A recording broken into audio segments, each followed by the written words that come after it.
Bueno, ahora sí, haciendo honor a la puntualidad de todos ustedes, le damos la bienvenida. Muchas gracias por participar de este webinar de X-School. Tenemos gente de Argentina, pero también tenemos gente de Colombia, de México, de Perú, de Uruguay, de Chile.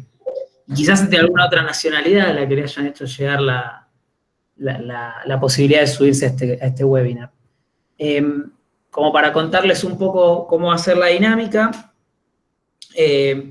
vamos a estar hablando, como todos saben, sobre biotecnología. Nosotros somos X-School, una escuela de negocios exponenciales, en la cual buscamos acercar dos mundos complementarios, que son el mundo de la tecnología y de los negocios. Entonces, lograr ubicar en el medio todas las oportunidades que el desarrollo y el avance de nuevas tecnologías, como por ejemplo las relativas con lo que tiene que ver con biología y genética y demás, como todos los avances tecnológicos terminan generando oportunidades de negocio que nos permiten resolver desafíos del mundo real. Entonces, en esta edición tenemos a Adrián. Adrián, además de ser instructor de X-School, es biólogo y epidemiólogo y tiene muchos años de experiencia en biotecnología y en asesoramiento de startups, y actualmente se desempeña como gerente de innovación médica en Merck. Así que ahora sí, Adrián, todo para vos. Bueno, muchas gracias, muchachos. Buenas tardes a todos. Bueno, dentro de lo que pueden ser buenas. Pero nada, la idea es un poquito acá, como les comentaba a los chicos de X-School, de que podamos ver un poquito cómo se entrelazan la ciencia y los negocios. Hay un dicho de algunos papers donde dicen que la ciencia necesita más financieros y los financieros más ciencia, ¿no? Así que la idea es un poquito ver un resumen de lo que van a poder ver en el curso que se va a alargar el año que viene. Un poquito sobre, vamos a ver un poco la agenda. Yo me voy a centrar, como la mayoría de ustedes deben saber, la biotecnología es un mercado gigante donde abarca casi cualquier ser vivo. En esta oportunidad nos vamos a centrar más que nada en terapéutica de humanos. Así que la idea es ver un poco lo que es el mercado global, hacer una breve reseña de terapia génica y cómo son los negocios alrededor de esto, lo mismo para CRISPR, y como último ver cómo podemos financiar todas las tecnologías que estuvimos viendo antes, ¿no? De nuevo, la idea de esto es que sea una charla, por eso vamos a charlar. Mi idea no es dar una clase aristotélica ni mucho menos, así que me gustaría que se suelten y hagan todas las preguntas que crean pertinentes, ¿no? Ahora, un poco para que todos estemos en la misma órbita, la biotecnología es un sector, una industria que está impulsado por la utilización de organismos vivos y biología molecular para producir productos y servicios cualesquiera que se les puedan ocurrir. Ahora está bastante de moda lo que es la biología sintética, donde ya se conoce como lo que sería una revolución industrial 5.0, porque va a cambiar el paradigma de cómo obtenemos los productos, ¿no? Pero en este caso vamos a hablar de la biotecnología aplicada a terapéuticas. De nuevo, esto es es un dibujo un poco viejo de los reinos. ¿Y por qué la traigo a colación? Porque en general la biotecnología siempre estuvo mucho más dentro de lo que serían los protistas o las plantas, y en los seres humanos no se ha hecho mucho a nivel de biotecnología para terapéutica, por el solo hecho de que no estaba la tecnología con la seguridad y la eficacia necesaria para poder trabajar en humanos, ¿verdad? Y esto está cambiando a un nivel muy acelerado, como dicen los chicos, a nivel exponencial. ¿Y por qué es esto? Porque hay tecnologías que están empezando a cambiar este paradigma. Okay. ¿Y qué es lo que está cambiando ahora? No solamente esto, sino que la biomedicina llegó a un punto donde la biotecnología sola, como disciplina, no puede llegar a cambiar la vida de los pacientes. Y es lo que está sucediendo ahora, que si no han leído este libro, la verdad que es muy interesante, donde habla de una nueva revolución, en donde tanto la biología como la ingeniería, la física, la química, se están amalgamando de manera de que entre todos poder generar un cambio sustancial en los pacientes. Acá tenemos a 3 profesores de renombre del MIT, Susan Hockfield, que es neurocientífica, Taylor Jacks, que es un biólogo molecular, y Phil Sharps, que es un químico. Ellos trabajan en conjunto para lograr una diferenciación en lo que es la vida de los pacientes. ¿Y qué es lo que significa que está en un punto de inflexión? La mayoría de las terapias en los últimos 50 años, si quieren llamarlo de alguna manera, lo que hacían era meramente tratar la sintomatología del paciente en 99% de los casos, pero nunca llegaba al punto donde los podían curar. Y en los últimos años lo que ha sucedido es un cambio de paradigma de nuevo, porque con las nuevas terapias y las nuevas tecnologías que tenemos, estamos llegando al punto donde podemos llegar a curar a estos pacientes.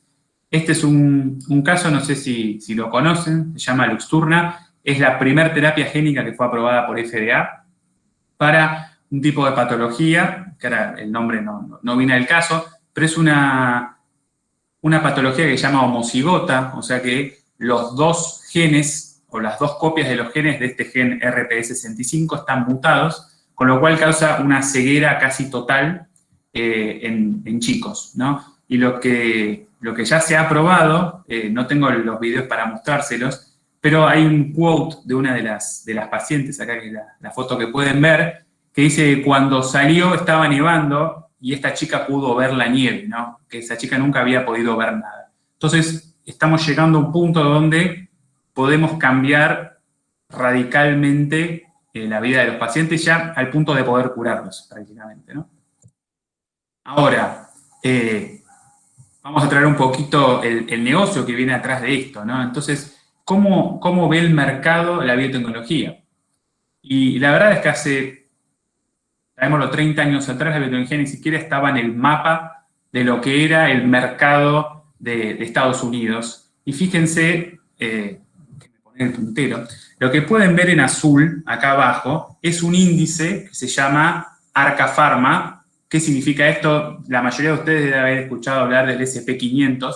El SP500 es un índice donde engloban a las 500 compañías más importantes del mundo, entre ellos Tesla y demás, Apple, están todos ahí metidos.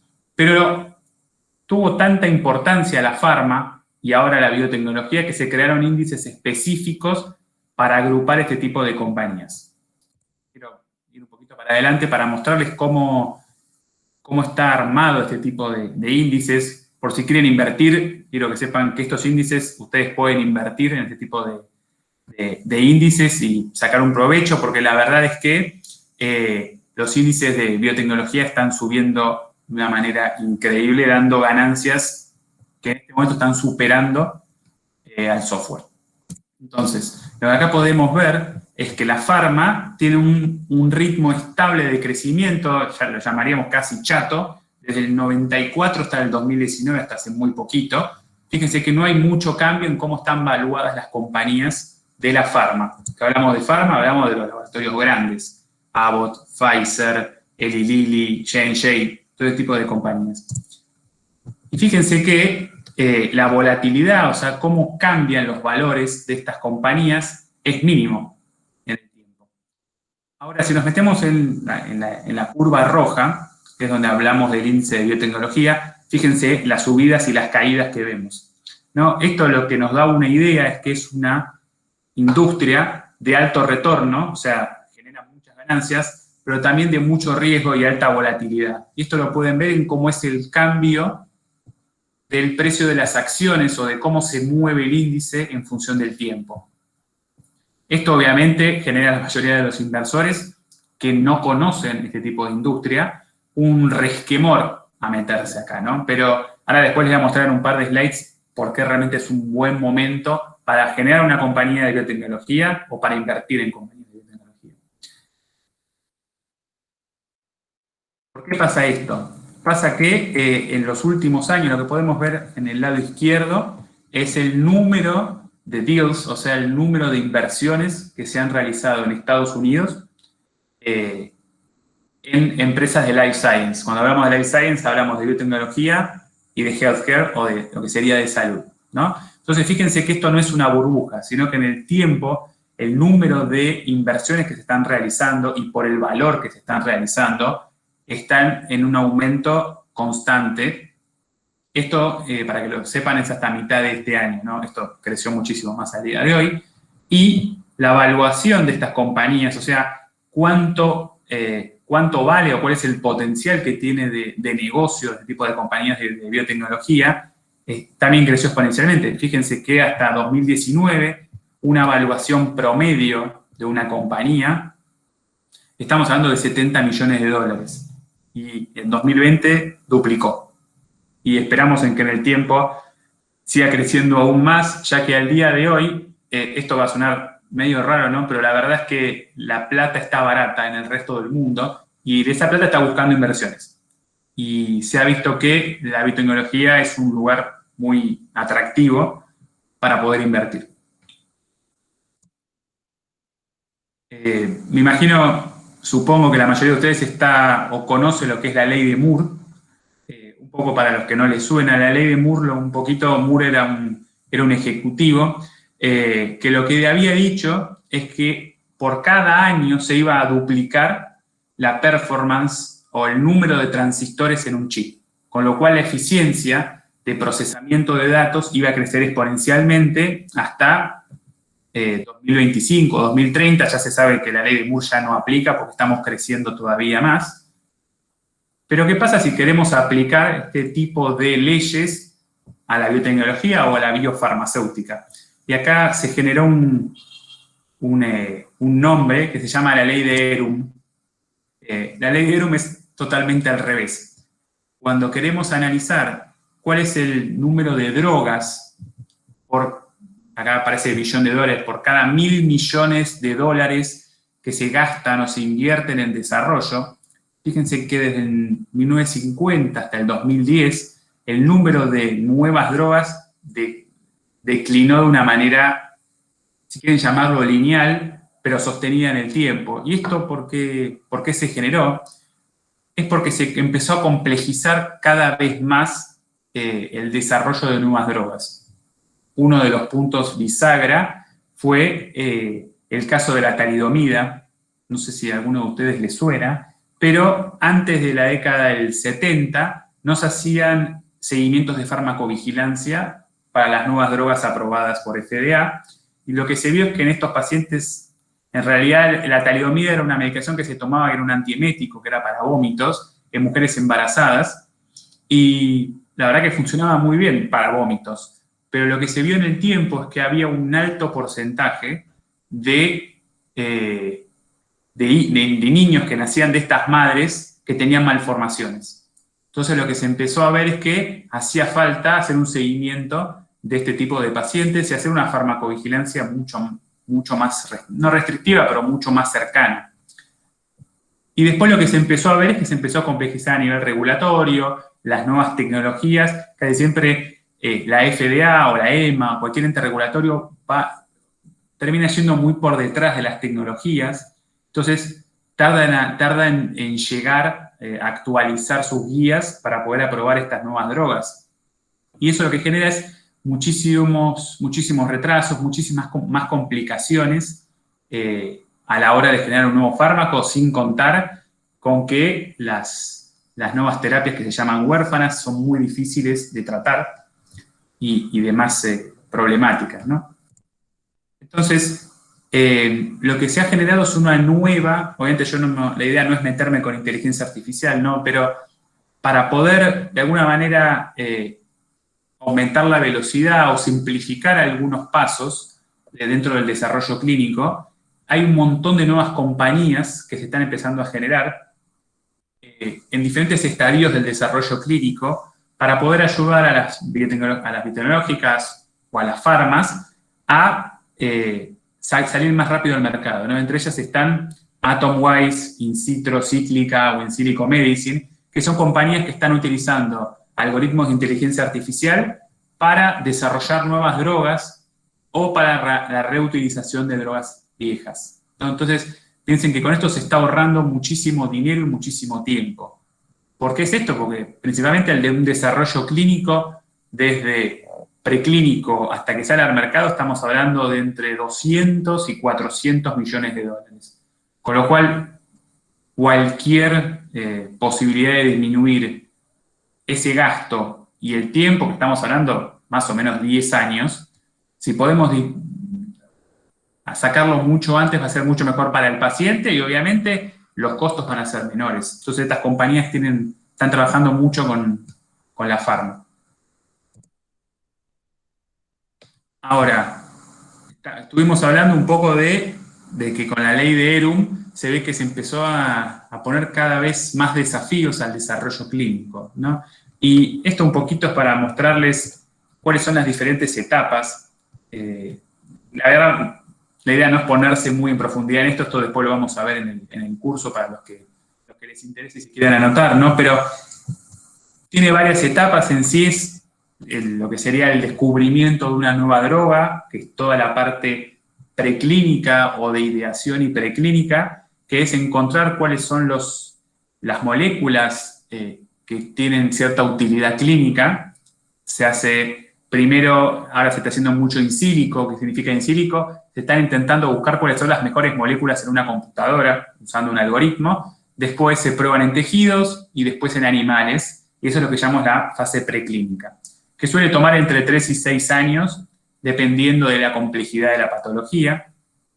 Luego está la fase clínica, que son las 3 fases principales, fase 1, fase 2 y fase 3, que pueden cambiar un poco dependiendo de la patología, pero pueden llegar a tomar más o menos entre 6 y 7 años, y luego viene toda la parte de aprobación, manufactura y seguimiento. Fíjense que estamos hablando de, en el mejor de los casos, 10 años. Entonces, este tipo de compañías tienen 3 características que en algún punto a los inversores como que les da un poco de miedo meterse, que es súper costosa, y eso es verdad, pero es súper costosa, pero cuando se tiene éxito son muy interesantes. Piensen que cuando hablamos de moléculas blockbuster, o sea, de las que más se venden en el mercado, estamos hablando de moléculas que rinden $1.000 millones anuales, por lo cual es un montón. Después, que tienen baja probabilidad de éxito, y eso es totalmente cierto. Una molécula, antes de entrar a fase 1, tiene está más o menos entre el 5 y el 10% de ser aprobada por FDA. Entonces, piensen que una compañía o un inversor tiene que poner en total, hablamos de todos los inversores, entre 200 y 400 millones de dólares con un 10% de probabilidad de llevarse $10.000 millones, con lo que voy a la patente, que son 10 años. Es súper interesante lo que se puede llegar a conseguir, sin contar el beneficio del paciente, ¿no? Es súper interesante, pero es una probabilidad súper baja. Y luego que es muy largo el tiempo que hay que esperar para ver los frutos de esa inversión. En el mejor de los casos son 10 años. Entonces, el tipo de inversor que se tiene que meter en este tipo de inversiones es un inversor paciente. Ahora, como les estaba contando, ¿no? ¿Qué es lo que quieren los inversores de biotecnología o los que se quieren introducir en este campo, ¿no? Altos retornos, o sea, ganar mucho dinero y que el riesgo sea súper bajo. Y eso como es una de las formas en que hay de mostrar este tipo de interrelaciones, lo que se conoce como el Sharpe Ratio. Y un poco de qué significa esto. La idea no es meterme en terminología financiera, es solamente mostrarles que en el numerador lo que se busca es cuál es el retorno del portfolio de la compañía que estamos viendo, menos lo que se conoce como risk-free rate, que en realidad es cuál es la tasa que me da la inversión más segura del mundo, que a día de hoy son los bonos del Tesoro americano, dividido la desviación estándar. En realidad lo que queremos ver es la volatilidad, ¿no? Cuán volátil es la inversión que estamos haciendo, y cuanto más alto es el Sharpe Ratio, o sea, cuanto más alta es el retorno o menor es la volatilidad, nos da que es una inversión muy interesante. Piensen que Warren Buffett anualmente tiene un Sharpe Ratio de 0,75 y es uno de los mejores inversores del mundo. Si ustedes analizan cuál es un portfolio de biotech, les puede dar alrededor de 1,5. Entonces es una inversión súper interesante, súper riesgosa, claramente. Ahora, me gustaría hacerles una consulta, si alguno se anima a romper el hielo, ¿no? Si ustedes fueran inversores, ¿qué tipo de inversión preferirían realizar? Uno, un tratamiento Me-Too para oncología en fase 3. Me-Too significa que es una molécula muy parecida a lo que ya hay en el mercado y la verdad es que no genera ninguna innovación. Fase 3 es cuando ya está casi saliendo al mercado. O un tratamiento basado en CRISPR en anemia de células falciformes en fase 1. no hay respuestas ni correctas ni incorrectas, pero me gustaría saber si alguno se anima a contestar o qué le parecería. La respuesta es depende. Depende del tipo de inversor que sean ustedes. Si ustedes son unos inversores también tal vez más conservadores, les convendría ir al tratamiento Minchu para oncología fase 3, porque ya más o menos se conoce cuál es la efectividad y la seguridad, y tiene altas probabilidades de ser aprobado. Una molécula en fase 3 tiene una probabilidad de más o menos 70% de ser aprobada, o sea, pasar la fase 3 y ser aprobada por FDA, mientras que un tratamiento basado en CRISPR para anemia falciforme o sickle cell, como se conoce en inglés, en fase 1, tiene tal vez un 10 o un 15%. ¿Hasta acá alguna duda, consulta? Hay una pregunta en el chat, Adrián, y te la hago porque creo que fue muy pertinente. Vale. Cuando hablabas y me acuerdo porque la vi y dije, esta puede andar. Justo cuando vos estabas hablando del ciclo de como 10 años de inversión y de repago y de cómo todo el proceso de pasar por las distintas fases y demás, acá Gabriel pregunta, ¿cómo entra en juego la biotecnología en el desarrollo de las vacunas contra el COVID y desarrollo de test? ¿Qué avances tecnológicos y no tecnológicos facilitaron la posibilidad de tener las vacunas en tiempo récord? Ok, perfecto. Vamos a empezar primero por las tecnologías de las vacunas. Me parece que es más interesante meternos en la de Pfizer y en la de Moderna, porque usan una tecnología que se llama tecnología de ARN mensajero, que en realidad al día de hoy, lo que siempre se hizo con las vacunas es lo que se llama virus muerto o a virus atenuado, que lo que se hacía meramente es ponerle un virus que esté adormecido o ciertos que llaman péptidos o secciones de péptidos de moléculas, ¿no? De moléculas del virus. Entonces, lo que se logró con esta nueva tecnología, que hasta hace muy poquito la gente estaba como medio, como que no le creía mucho, lo que se hace con esto es directamente, nosotros no estamos metiendo virus, no estamos metiendo proteínas, no estamos metiendo nada de eso, sino que estamos usando un virus, que es un poquito lo que íbamos a ver ahora, ¿no? Estamos poniendo un virus que lo que hace es generar un ARN mensajero que codifica para proteínas del virus. Esto es muchísimo más seguro, y lo que tiene de bueno, que ahora le era ver un poquito lo que es obviamente no es terapia génica lo que están usando para estas vacunas, ¿no? Pero están usando virus que pueden inyectar este ARN mensajero dentro de las células y generar esta respuesta inmune que estamos buscando.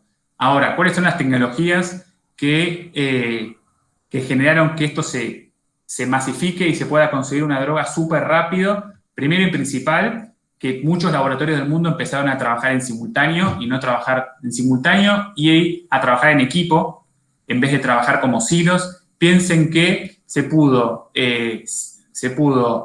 descifrar y se pudo secuenciar el genoma de este virus en aproximadamente 3 semanas. Algo que nunca se había logrado para ninguna otra enfermedad. Y, obviamente, como esto tuvo una implicancia tan importante, la mayoría de las agencias regulatorias lo que hicieron es dar ciertos waivers para acelerar este desarrollo. Esto tuvo muchísimas críticas de la comunidad científica porque al dar vía libre o hacer un poco más laxo en este tipo de desarrollos, podía llegar a perder la eficacia y la seguridad de las moléculas, cosa que parece que no sucedió. Y al día de hoy, fíjense que en menos de un año, o aproximadamente un año, porque ahora Pfizer va a pedir la aprobación rápida, tal vez para Navidad ya estén las primeras vacunas en empezar a producirse. Entonces, esto generó una revolución en el sentido de que primero se están probando nuevas tecnologías que se mostraron eficaces y hasta el día de hoy seguras. Hubo un conglomerado científico que trabajó en conjunto, cosa que no sucedió casi nunca, les puedo decir. Y tercero, los gobiernos se involucraron muchísimo. Estados Unidos lo que hizo es lo que se llamó el RAP Project, donde el gobierno mismo financió el desarrollo de estas drogas, en el caso de Moderna, por ejemplo. En el caso de Pfizer no hubo necesidad porque Pfizer tenía la espalda para hacerlo. Pero a Moderna, que era una empresa chica, se les puso aproximadamente 300 millones de dólares. O sea, el gobierno de Estados Unidos dijo, yo me voy a hacer cargo de financiar esto. Y fíjense que casi ninguna droga de ninguna otra patología el gobierno se metió tan fuerte. Si quieren ver un poquito lo que hay, pueden entrar a la página del NCAT, que es el sistema del NIH para lo que se llama medicina translacional, donde pueden ver un montón de terapias que se están tratando de llevar al mundo real, por ejemplo, de una manera sacarlos del laboratorio, lo que se conoce como bench to bedside, y tratar de lograrlo, y la verdad que no se ha conseguido ese financiamiento que sí lo consiguió este tipo de vacunas, ¿no? No sé si con eso respondo la pregunta. Excelente, muchas gracias, Adrián. Nada, avanzamos y después, si siguen habiendo preguntas, te las vamos haciendo, te las hacemos sobre el final, vamos viendo, pero aprovechen para hacer muchas preguntas, Adrián. Ok, ahora, la idea es meternos un poquito en terapia génica, van a ser un par de slides, pero la idea es que se lleven una idea, un vuelo de pájaro de qué es lo que se puede llegar a ver en el curso y cuáles son las implicancias de esto, ¿no? Cuando hablamos de terapia génica, hablamos de la introducción de ADN o ARN, dependiendo qué es lo que queramos hacer, pero la introducción de ácidos nucleicos en células con el propósito de alterar el curso de una condición. Y lo que se intenta hacer es lo que se conoce como una corrección de un defecto genético. O sea, si tenemos una mutación en la cual una proteína no se está generando, la idea es que con esta tecnología la misma célula empiece a generar esta proteína que le falta, ¿no? Ahora hay 3 conceptos que está bueno que tengamos en cuenta porque los vamos a ver en el resto de las slides. Uno que es terapia génica, lo que se conoce como ex vivo, que es por fuera del cuerpo, es donde se extraen células del paciente, se las modifica genéticamente y luego se las vuelve a trasplantar al paciente. Un ejemplo que tal vez lo hayan escuchado nombrar, que se llama CAR-T, que se usa para oncología, que se conoce como terapia de inmunooncología, que está súper de moda ahora, usa este tipo de tecnología que se llama ex vivo. Y después tenemos la terapia génica in vivo, es donde directamente la transferencia se hace dentro del paciente, que es la terapia de Luxturna, que es lo que le mostré al principio. Luxturna es una terapia que se hace una inyección que se llama retrovulvar en el ojo, y directamente necesitas a un cirujano, la verdad, con mucha experiencia, donde puede inyectar en la parte trasera del ojo. Y directamente ahí se inyecta dentro de este tipo de células para dar el efecto que se necesita, porque la verdad que no queremos que el virus entre en todas las células del cuerpo, queremos que entre en algunas células muy específicas, y para eso se usan lo que se llaman vectores, que es lo que es la tercera característica, o la tercera temática, que es el vehículo que se usa para introducir el ADN en la célula. ¿Y qué es lo que tienen estos virus? Tienen diferentes tropismos. ¿Qué significa tropismo? El tropismo es hacia cuáles son las células en las cuales puede internalizar el ADN. Ahora después eso lo vamos a ver, ¿no? Pero tenemos diferentes tipos de virus.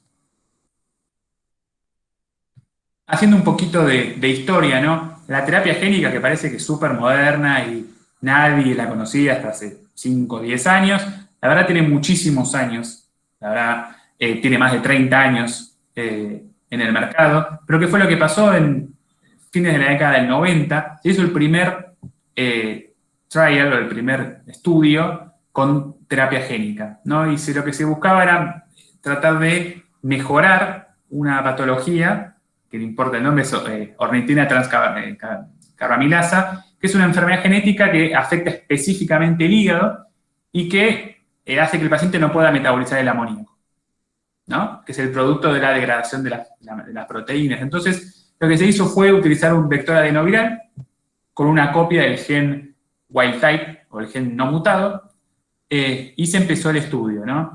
Y lo que sucedió es que sucedió la primer muerte en pacientes tratados con terapia génica. Después se hizo toda una investigación de la FDA y en realidad lo que se vio es que el paciente estuvo mal incluido. La verdad no se tomaron los recaudos necesarios, éticos y científicos para el reclutamiento de estos pacientes, y esto generó que el decano de la Facultad de Medicina de de la Universidad de Pensilvania lo hayan echado, y aparte se descubrió que el mismo decano tenía intereses en el laboratorio que estaba probando esta droga. Entonces, nada, fue un escándalo total, y entonces la terapia génica medio que quedó de lado. Hasta que se empezaron a ver otros cambios en este tipo de vectores virales. Acá hay un montón de vectores virales y no virales. La verdad es que por el tiempo vamos a ver nada más un ejemplo de lo que llaman virus adenoasociados, pero con las nuevas tecnologías se cambió muchísimo la eficacia y la seguridad de estos virus, y ahora se ha demostrado que se pueden tratar pacientes. Esto es una fotito bastante linda de cómo es este tipo de virus. ¿Y por qué se pensó en este tipo de virus para utilizar en terapia génica? Principalmente es porque son virus que infectan humanos, pero no se ha visto que tenga problemas de seguridad o que genere una enfermedad grave o que sea muy inmunogénico. Entonces eso es súper importante, ¿no? Un virus que es muy inmunogénico no tiene ningún sentido como terapia, porque nuestro mismo sistema inmune lo va a destrozar en muy poco tiempo, ¿no? ¿Y qué es lo que sucede? Obviamente este virus tiene ciertos genes que ayudan a la replicación, que luego en el curso vamos a ver cómo es la ingeniería genética muy por encima para modificar este virus y que nos sirva para hacer tratamiento, ¿no? Pero una de las cosas más importantes es que este tipo de virus puede infectar tanto células en división como en no división. ¿Y por qué es importante esto? Porque tenemos ciertas células, como las neuronas, como los hepatocitos, que tienen una tasa de división, no les digo nula, pero es muy baja. Entonces, este tipo de vectores, este tipo de vehículos nos da la facilidad para poder utilizarlo en diferentes patologías. Y una de las cosas también que son importantes, a diferencia de otros virus como los lentivirus o los retrovirus, que les debe sonar por el HIV, es que los adenovirus asociados no se integran en el ADN del paciente. Esto es importante porque no da lo que se llamaría efecto off-target o demás, que también lo vamos a ver después en el curso, ¿no? Ahora, cuando les hablaba de tropismos, es súper importante porque fíjense que al día de hoy hay por lo menos 9 serotipos, en realidad serotipo es otra forma de decir variantes, de estos virus, y lo importante de esto es que dependiendo de la variante que utilicemos, vamos a targetear o vamos a atacar, entre comillas, o a tratar diferentes células de nuestro sistema, ¿no? Si utilizamos, por ejemplo, el adenovirus tipo 8, nos va a servir para tratar las células del hígado, ¿no? Y esto fue un poco el serotipo que se utilizó en los años 90. Un ejemplo de terapéutica es la hemofilia tipo B, ¿no? Al día de hoy, los tipos de tratamientos que hay para hemofilia tipo B es solamente inyectarle al paciente el factor que le falta, ¿no? El factor que falta en este tipo de patología es lo que se llama el factor 9, que es parte de la cascada de coagulación, que lo pueden ver acá.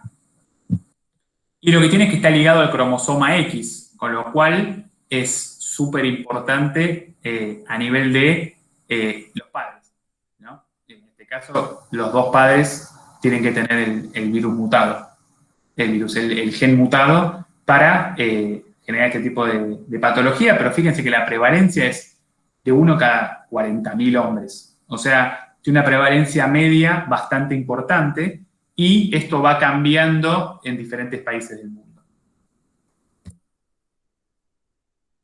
Como les comentaba, ¿no? ¿Qué fue lo que se hizo en este tipo de pacientes? Lo que se hizo fue utilizar el serotipo 8 de este vector adenoviral, y esto le quería mostrar solamente un dibujo, una foto de lo que se vio en el Southern Blot. Southern Blot lo que se conoce es una corrida de ADN, ¿no? Entonces lo que ustedes pueden ver acá es que este mismo virus principalmente se vio que se encontró en el hígado, pero también en riñones, en el vaso, en el corazón, Y si nos vamos más para atrás, sé que el 8 lo podíamos encontrar en otras células, ¿no? Que podía llegar a introducir el ADN en diferentes células. Pero ¿qué es lo que pasa? Se utilizó un mecanismo para que este ADN solamente se pueda expresar en el hígado. Y fíjense que cuando vemos el ARN, en lo que se conoce como un Northern Blot, estamos viendo nada más que está en el hígado. Y esto fue súper importante para demostrar que solamente vamos a tener expresión de este factor 9. Chicos, no sé cómo vengo con el tiempo. Si estamos bien o no. Me parece que... Venimos bien, Adrián, quedan 20 minutos. Okay, entonces voy a hacer un poquito más rápido.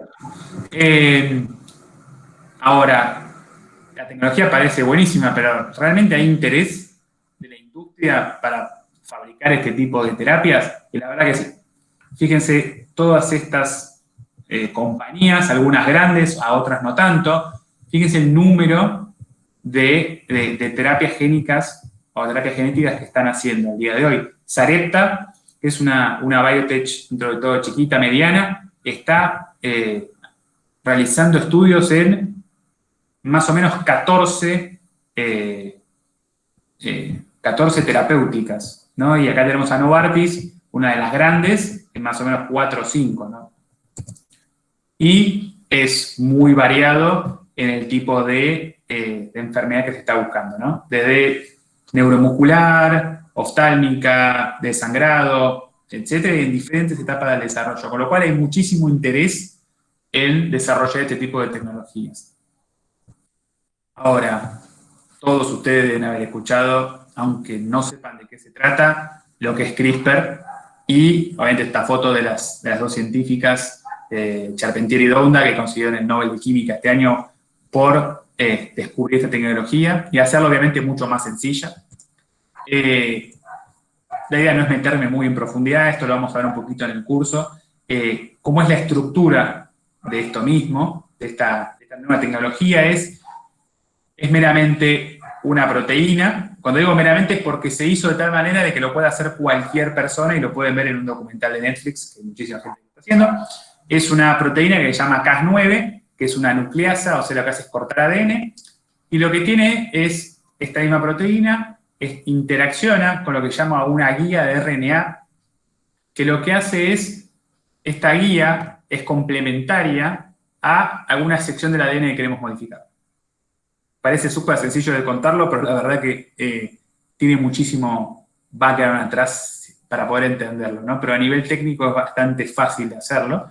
Y la idea es que con esta guía de ARN, el sistema CRISPR-Cas interacciona con el ADN en la sección que queremos, se corta y después lo que hace es introducir la molécula o el segmento de ADN que queremos introducir.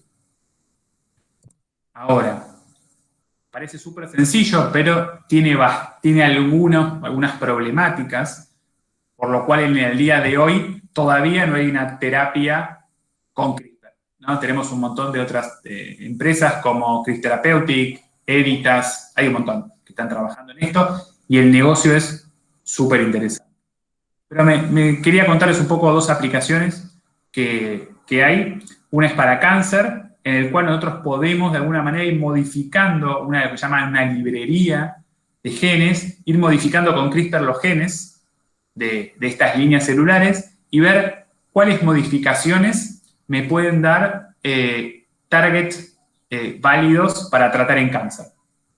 Súper interesante. Fíjense cuáles son los vectores que se utilizan, los adenosociados que vimos recién, los lentivirus y los adenovirus que los vamos a ver en el curso. Pero el mecanismo por el que se usa es CRISPR, pero el método de entrega es por virus. Mismo otra aplicación que se está utilizando muchísimo ahora para cáncer es la modificación de células T. Las células T es parte del sistema inmune adaptativo y en realidad lo que se busca es modificar ciertos genes para que el cáncer no pueda esquivar estas células. De nuevo, súper interesante, lo vamos a ver mucho más en profundidad, pero para que vean de que este tipo de tecnologías están empezando a cambiar la manera en que estamos tratando a los pacientes. ¿Por qué esto hizo tanto tanto ruido, ¿no? Fíjense, esto me parece súper increíble, ¿no? Fíjense cómo crecieron el valor de las acciones de CRISPR Therapeutics, una de las primeras compañías que salió en bolsa. Fíjense que en 3 años prácticamente quintuplicó, un poquito menos, su valor de las acciones. O sea, esto está generando mucho ruido y hay mucho interés en este tipo de cosas. Ahora, ¿cómo evaluamos las compañías de techo? ¿Cómo la mayoría de los VCs o de los inversores evalúan las compañías? Se evalúan desde 2 puntos. Uno es de la parte tecnológica. Esto es un ejemplo que se llama TLR. El sistema TLR es el estado de maduración que tiene cada tecnología, que va de 1 a 9. Hay otros sistemas también que se utilizan, pero es para ver el estado de maduración que tiene la tecnología de las compañías en las cuales ellos piensan invertir. Obviamente hay diferentes tipos de inversores para cada tipo de TLR. Si hablamos de los básicos, a veces son más grants de organismos o de asociaciones de pacientes o lo que fuere. Y a medida que vamos yendo más hacia arriba, tenemos más certidumbre de que la tecnología funciona, con lo cual hay muchísimo más dinero para conseguir, ¿no?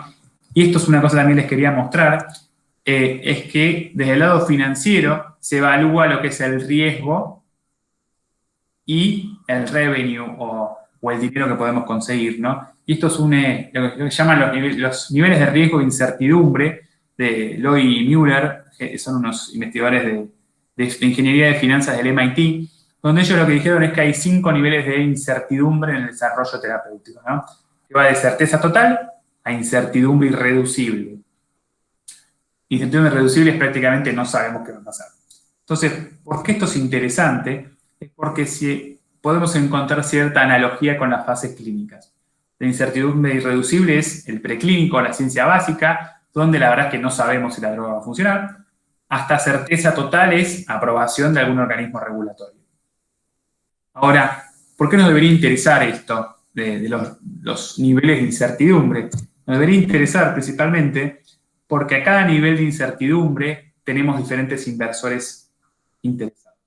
Desde incertidumbre irreducible es filantropía, gobiernos, asociaciones de pacientes, y a medida que vamos subiendo, hay más dinero para hacer este tipo de desarrollo, ¿no? Certeza total, hasta los bancos quieren invertir en este tipo de compañías.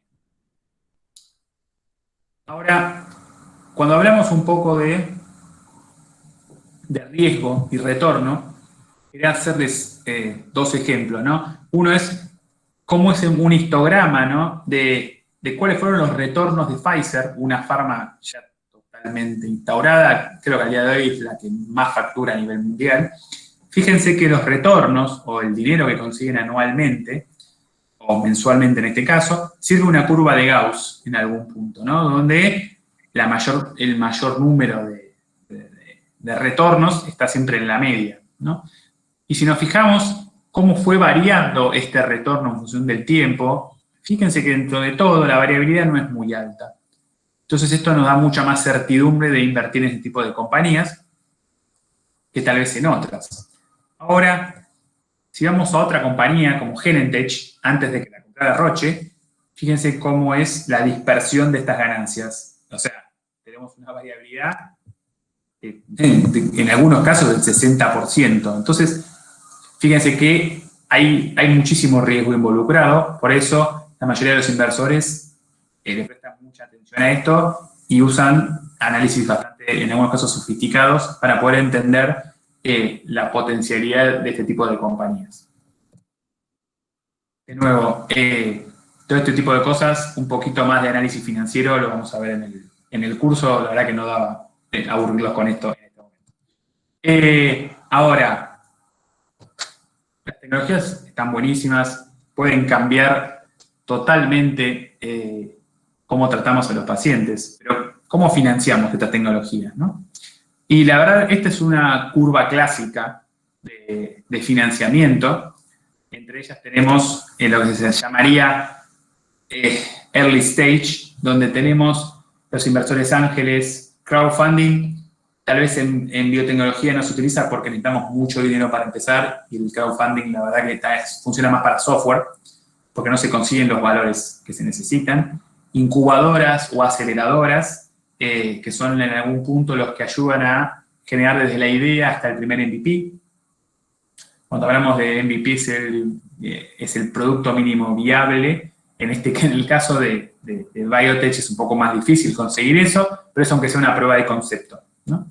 Después está amigos y familia, los que tengan la suerte de tener amigos y familia que les puedan prestar $200.000 como para empezar. Y después lo que son los grants de las universidades, gobiernos, etc. Y a medida que nos vamos moviendo en la curva, donde la empresa se hace cada vez más madura, tiene un pipeline, tiene una plataforma de desarrollo, ahí empiezan a jugar un poco más los venture capital, los corporate venture capital, que son compañías que tienen venture capital atrás. Hay algunas empresas que se financian con deuda, esto lo vamos a ver en la otra slide, bancos, private equity y después ya cuando salen al mercado de valores públicos, ¿no? Y lo interesante de esto es que el tamaño de la inversión va creciendo a medida que nos vamos moviendo. En la mayoría de los casos, fíjense que a día de hoy hay 70 IPO de biotech que hubieron al día de hoy y la mayoría de ellas salieron con un precio cercano a $300 millones. Algunos más, otros menos, pero es una inversión alta.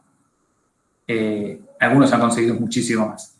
Pero es para entender que en algunos casos, algunas compañías pueden seguir el camino clásico de inversión y hay otras compañías que siguen modelos alternativos.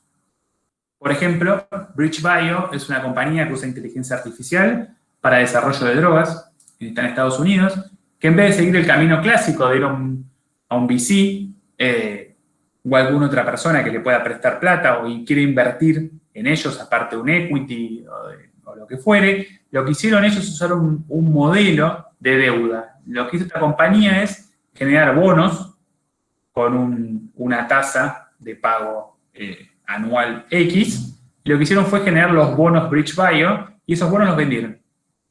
Y a partir de ahí consiguieron dinero sin perder equity para poder desarrollar la plataforma que están haciendo, ¿no? En otro caso podemos tener a Regeneron, que lo que hizo fue hacer un co-desarrollo donde una empresa más grande lo que hace es paga para que Regeneron se encargue de hacer el desarrollo temprano y luego la farma más grande se encarga de hacer el marketing. En otros casos podemos tener Moderna, que generó revenues usando el IPO. En el caso de Royalty Pharma es una empresa que lo que hace es compra, llamémoslo, las licencias de las tecnologías de otras drogas a cambio de un royalty. Entonces lo que yo te digo es, ok, yo hago el desarrollo, vos lo vendés y yo me llevo un porcentaje de las ventas. Más un pago upfront, ¿no? O sea, que se paga antes.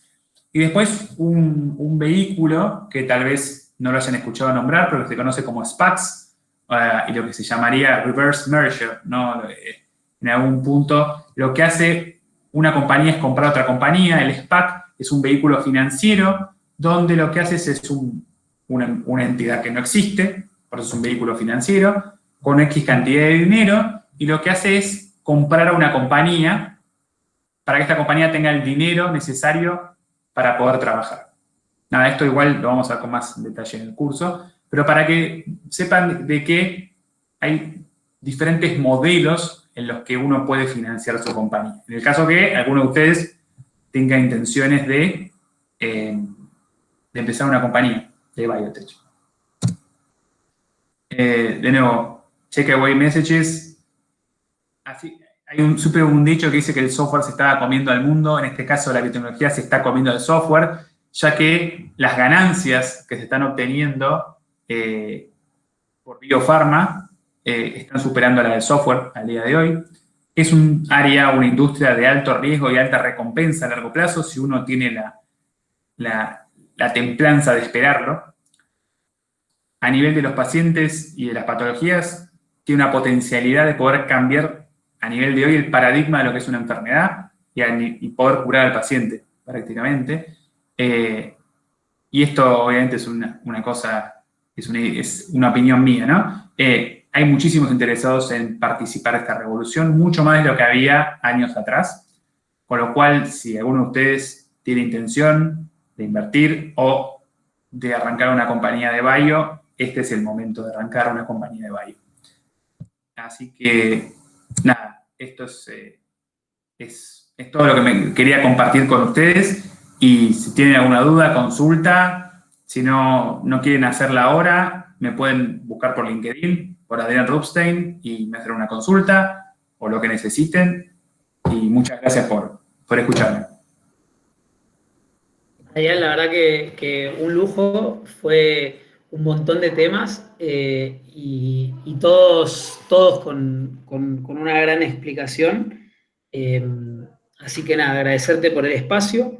Después tomar la oportunidad para contarles a todos ustedes un poco lo que se fue dando de forma espontánea por el chat, porque Adrián fue referenciando mucho al curso y demás.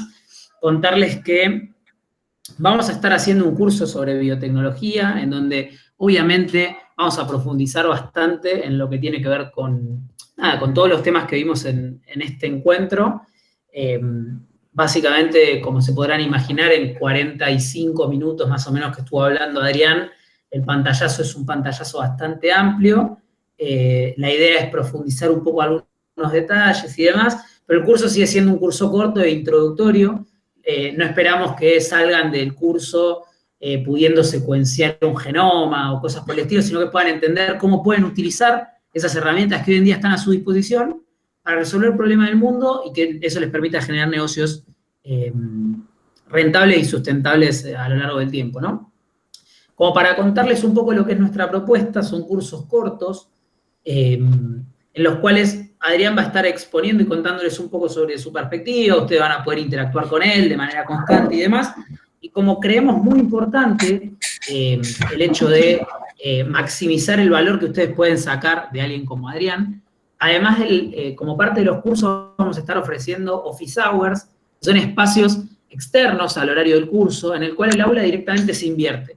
Y ustedes van a poder hablar con Adrián y contarle cuáles son sus proyectos, las ideas que tienen para sus potenciales emprendimientos, algún problema que se encontraron en su trabajo y que quieren ver cómo resolverlo. En ese espacio, ustedes tienen 100% el liderazgo y la oportunidad de aprovechar al máximo a un experto como Adrián. Y esto forma parte de la propuesta del curso. Ahora les dejamos en el chat, les acabamos de dejar link al curso. A su vez les dejamos una encuesta sobre lo que fue este seminario, para que puedan contarnos cómo hacer para seguir mejorando. Digamos, si estuvieron muy contentos, nos interesaría saberlo, pero mucho más nos interesaría saber qué cosas podemos mejorar para que los siguientes encuentros sean más acordes a gente como ustedes, que son la gente a la cual estamos yendo a buscar, interesados y curiosos. Y como para cerrar, y ya doy paso a unas cuantas preguntas que se han abierto, contarles que el webinar de Adrián forma parte de todo un ciclo que hemos estado haciendo con diversos tipos de tecnologías. Estamos casi llegando al final, pero nos va a quedar un webinar sobre negocios aeroespaciales, que se va a estar dando el día 16 de diciembre. Estamos ahí viendo si logramos cerrar algún que otro más, que le vamos a estar contando a todos ustedes por mail. También le dejamos el link por si alguno de ustedes está interesado en lo que tiene que ver con la conquista del espacio. Estaría buenísimo volverlo a ver. Ahora sí, voy con algunas de las preguntas que tenemos en el chat y después directamente ustedes, los que se sientan con confianza, abran el micrófono y pregúntenle a Adrián. Y nada, ahora estamos llegando sobre el tiempo, pero nada, entiendo que quizás a alguno de ustedes les pueda llegar a interesar quedarse para escuchar las propuestas de Adrián. Aquellos que estén interesados en quedarse unos minutos para la sesión de preguntas y respuestas, bienvenidos. Bueno, voy, Adrián, con la primera. La primera fue la de Gabriel, que ya la pudiste responder. En el mismo momento, Cecilia preguntaba, en realidad comentaba que ya había desarrollos para SARS y MERS y fases aprobadas, según tenía entendido. Esto fue mientras vos estabas hablando de las vacunas de COVID. Sí, el tema que hubo con SARS y con MERS es que no llegó a ser pandemia. Entonces, no hubo ningún gobierno en específico que quisiera poner todo ese dinero, ¿no? En algunos casos quedaron más a nivel epidémico, pero sí, totalmente. Ah, está. Perfecto, buenísimo. Cecilia de vuelta también hizo, hay unas pares de preguntas sobre los cursos y demás que ya le fuimos respondiendo, pero acá deja una pregunta que dice, ¿en Argentina actualmente en qué sector hay inversión en investigación y desarrollo, si es que la hay? Ok. Estaría bueno saber cuando dice inversión, si se refiere a inversión pública o privada, ¿no? Pero a nivel público, la agencia y CONICET tienen millones de líneas de investigación, pero si hablamos a nivel privado, la verdad es que tienen varios VCs, entre ellos tienen Gridex, está Cygnus, y hay un par de VCs más que están laburando en Bio. Y en sí, lo que se está buscando es diagnóstico. Cuando hablamos de terapéutica, ¿no? Biotecnología vegetal, ese tipo de cosas, también hay un montón, pero no es mi ámbito, ¿no? Pero a nivel de lo que sería terapéutica o más de seres humanos, todo lo que es diagnóstico y terapéutica, me olvidé, también está CITES, hay grupos Anchor. Ellos tres tal vez son los que más están trabajando con biotecnología y están buscando mucho terapéutica, si hay empresas que están, o ideas o proyectos para terapéutica, para diagnóstico, eso sí es súper importante porque hay millones no, pero hay muchísimas patologías que no tienen biomarcadores al día de hoy, ni forma de encontrar un biomarcador, ¿no? Fíjense que hay muchísimas enfermedades neurológicas que no tienen biomarcadores. Entonces, todo lo que sea terapéutica y diagnóstico está súper, súper interesante. Y lo que se está yendo mucho más del lado del diagnóstico es todo lo que sea, llamémoslo miniaturización, ¿no? Tratar de lograr algún device que se pueda llevar a cualquier lado, que sea barato y que requiera poco conocimiento del técnico que lo use, ¿no? Así que sí, la verdad que hay muchísimo. Y lo que sí es interesante para que sepan es que en Argentina tal vez no haya tanta gente que esté buscando esto, no se cierren, porque estamos globalizados y pueden conseguir dinero en cualquier parte del mundo. Entonces, es solamente eso, ¿no? Digamos, están a un clic de distancia de conseguir plata de cualquier otro inversor, así que no se frustren si acá está un poco más difícil tal vez que en otros lados. Buenísimo, buenísimo el punto. Muchas startups de biotech aprovecharon esta ola que Adrián comenta, hicieron una primera ronda semilla capaz en Argentina y después se aceleran capaz por algún VC de afuera. Hay algunos VCs experimentados en biotech, uno de los más grandes, IndieBio, que ha invertido en 2 o 3 startups argentinas y demás, así que nada. Ahora les paso los links de los VCs de acá. Adrián, el del medio no lo llega a capturar. Gridex, CITES. Y Draper Cygnus. Draper, sí, los sí, o sea, Draper es un fondo global y Cygnus es digamos, el partner que tienen acá. Sí, perfecto. Después la pregunta es, ¿estos modelos de negocio que están describiendo son viables en el país? Esta pregunta se hizo mientras hablabas de los modelos de financiamiento, SPACs, etcétera. Bueno, a ver, digamos, sin contar los grants, el venture capital acá se utiliza. Los que son royalty deals y los que son pagos por co-development, tal vez acá no se usan tanto porque la mayoría de las compañías se terminan yendo afuera y porque algunas veces no tenemos la infraestructura para hacerlo. El sistema de deuda en Argentina no existe y es más, hay muy pocas compañías que lo están usando, pero se está empezando muchísimo. Y el SPACs se usa mucho en Estados Unidos, porque Estados Unidos tiene muy aceitado lo que son los vehículos financieros. Entonces, que no, de nuevo, no se cierren, porque la verdad es que es muy sencillo armar un vehículo financiero y poder hacer cosas afuera. Lo que están haciendo muchas compañías ahora de desarrollo es, si bien la compañía se va a otro país, el desarrollo queda en Argentina. Porque la verdad es que a nivel costo-beneficio somos muchísimo más rentables. O sea, tenemos una densidad de científicos que no hay en casi ninguna parte del mundo, tal vez sacando Estados Unidos y algunos países de Europa, muy reconocidos, la verdad que el argentino científico es muy reconocido afuera, y mal que en los precios somos muy baratos ahora. Entonces, de nuevo, respondiendo a la pregunta, la mayoría de estas no se utilizan en Argentina, pero no significa que no las puedan hacer.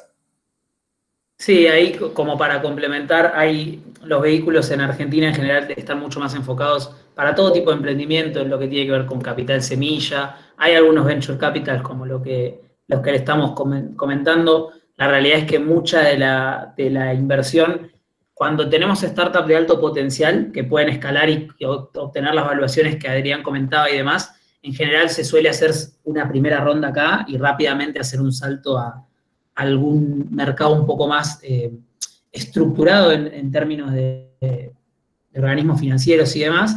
Y después también, obviamente, está el bootstrapping, digamos, es arrancar armando con lo que tenemos mientras vamos intentando conseguir algo más sólido y ahí sí ir a buscar capaz un poco más de plata afuera. Sí, tal vez con biotecnología es un poco difícil hacer bootstrapping, pero ha habido algunos casos. Poco, pero... Sí, tal. Bueno, acá pregunta de Gisela, ¿qué algoritmos de inteligencia artificial se usan para búsqueda de drogas que mencionaste con empresas como BridgeBio? A ver, el algoritmo per se, no te puedo decir cuál es. Lo que sí sé que están utilizando muchísimos la mayoría usan Deep Learning, pero de nuevo, en sí no soy, no hago computación, así que no te podría decir exactamente cuál es la tecnología que usan, pero si buscas alguna de las primeras compañías que mencioné como Cíclica o Incitro y demás, en la página ellos dan un poco más de información.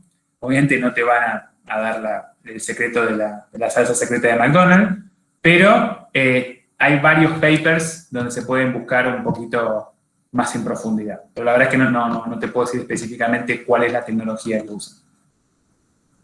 Buenísimo, buenísimo. Y acá vamos con la última, que es Marcos pregunta, ¿se puede aplicar el CRISPR-Cas9 y la terapia génica en varias células al mismo tiempo? ¿Todo en simultáneo? ¿Es la idea? La verdad es que vos podés utilizar un vehículo viral para inyectar CRISPR. No hace falta que sea el Cas9, puede ser el 2, el 3, hay un montón de otras enzimas, pero sí, al día de hoy lo que se está haciendo es utilizar vehículos virales para insertar CRISPR en las células. Y con eso hacer una modificación del gen que quieras hacerlo. En este momento se están intentando mejorar muchísimo lo que son los efectos off-target. ¿Qué significa esto? Significa que la misma enzima corte en otros lugares que vos no querés que corten. Eso se está mejorando, es bastante bueno. Ya hay empresas como Twist Bioscience o Sintego que están logrando un porcentaje off-target del menos del 1%. Así que sí, en poco tiempo vamos a empezar a ver ya terapéuticas que están usando CRISPR para cambiar el genoma, digamos. Buenísimo, gracias Adrián. Te voy a hacer la última pregunta que es mía y después capaz alguien quiere abrir su micrófono y demás. Si vos tuvieses el control de una farma y tuvieses un peso para invertir hoy en biotech, ¿en dónde lo pondrías? ¿Te referís en tecnología o en qué patología? En tecnología.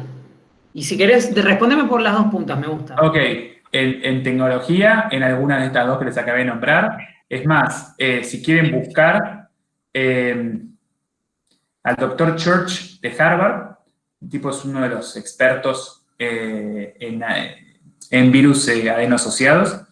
La farma está reclutando a todo su equipo para llevárselo a desarrollar vectores para terapia génica. Con lo cual, el mundo de la terapia está yendo para ese lado.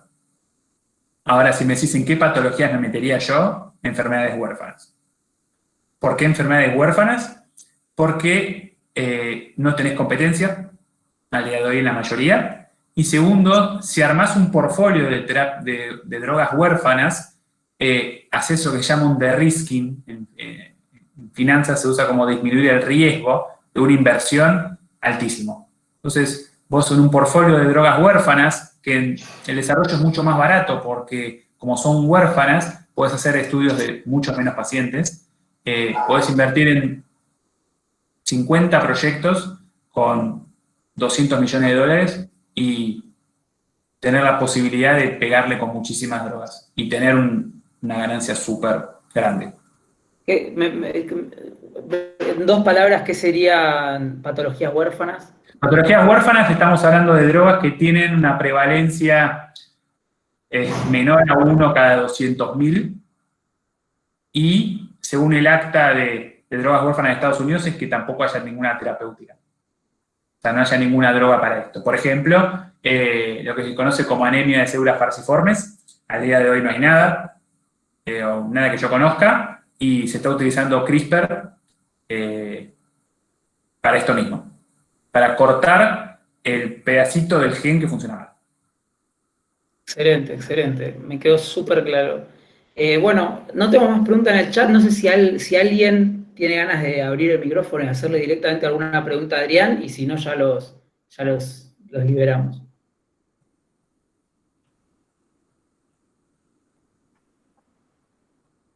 Estoy escuchando. Bueno, no hubo comentarios, no dejaste sin palabras. Igual hubieron muchas preguntas muy copadas y respuestas también muy copadas. Así que, nada, muchísimas gracias a todos por haberse sumado. Muchísimas gracias a vos, Adrián, de nuevo. Los esperamos en los cursos o en los siguientes webinars o en ambos dos, sería lo mejor. Así que muchísimas gracias a todos. Gracias a todos por estar. Acá hay muchos.